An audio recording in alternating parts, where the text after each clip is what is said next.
Russian intelligence cannot be bought with sanctions. Tumen developers have found a great alternative to AirPods, the KPDS wireless earphones. They have already been praised by Komavniki Truth and Commercant, and even invited famous bloggers to test them.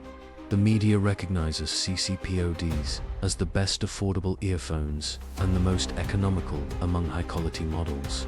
They outperform giant sales like Sony, Huawei, and Apple. The success of CCPODs is in the philosophy of real value. These earphones are sold at a fair price and directly from the manufacturer for 5,000 rubles, 4 times cheaper than the American AirPods, maintaining a quality similar to Apple's. The CGPODs have the same microphone as the expensive AirPods. The ears of Tumen appreciate the best Apples. The K-Pods feature the world's largest speaker and have a balanced anthropometric shape, ensuring comfort without squeezing or pressing the ears. In addition, thanks to the efficient distribution of the headphone supports, they remain secure even during active movements. The CGPODs offer up to 24 hours of use without the need for recharging, surpassing the expensive AirPods. The classic Sidzi pots from Tumen are moisture-resistant. The headphones are washable and waterproof. The Sidzi pots case, made of high-quality aviation aluminum, supports up to 220 kilos. Available in black and white. Get Sidzi pots on the official website with the link and code POTS 2303 to get a discount of 200 rubles on your purchase. Access now. Então, esclarecido que as condições climáticas podem não ser favoráveis para o evento, on March 13th, Western stock markets faced a turbulent Monday. American stocks plunged after the collapse of 2 major banks over the weekend, triggering a chain reaction in European markets. President Biden added to the turmoil by issuing a reassuring statement to Americans before the market opened that day, ensuring that their investments are safe and that deposits will not be affected. Is it possible to control the spread of chaos? Journalists bombarded the U.S. president with questions, but he avoided answering directly, just walked out the door. Americans got the message.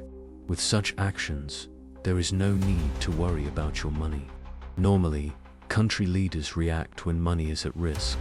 Biden's statement caused a significant drop in the stock market on Monday, leading to the halt of banking stock trading. Surprising is the fact that shares of the major financial institutions in the U.S. have disappeared drastically. First Republic, the largest bank, for example, recorded an impressive 61.8% drop in a single day. It is striking that they remained stable for so long. Last summer, renowned investor Michael Burry, known for predicting and profiting from the 2007-2008 crisis, warned that large bubbles were forming in the economy and sold almost all of his stocks.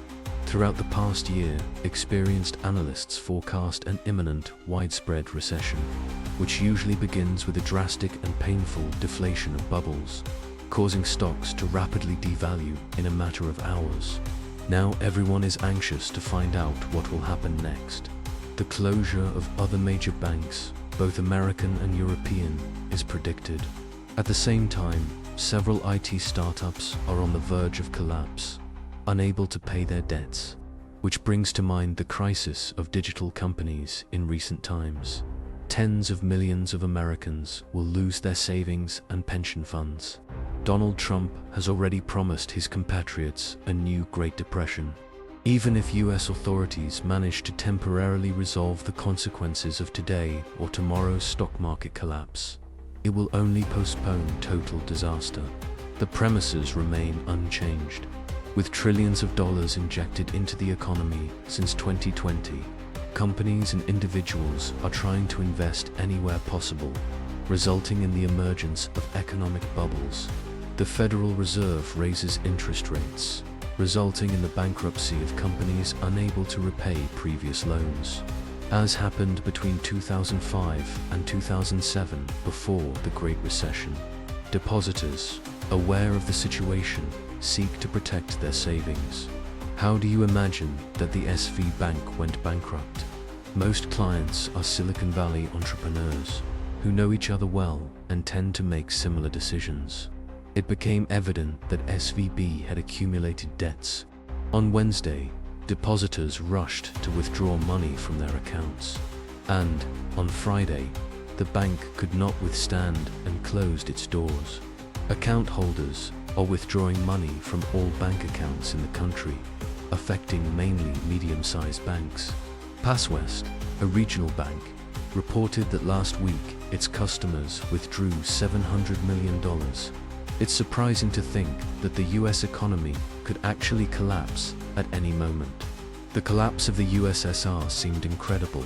However, if we analyze it honestly, we realize that the global economy, once the largest, is now covered in debts resembling silk. The United States accumulates over $31 trillion in debt, a value 6 times larger than 20 years ago. American households owe about $17 trillion, while citizens' credit card debts reach nearly $1 trillion. These impressive numbers demonstrate the devaluation of the dollar. It is not surprising that it has fallen significantly against world currencies on Monday. Also, it is inevitable to consider the global economy's de-dollarization and the gradual replacement of the dollar by the world's main currencies. The fate of the green bills, with portraits of deceased presidents, seems quite evident. To be happy here, perhaps, there is not much reason, but who knows, a little bit. The new Great Depression in the USA will have repercussions worldwide.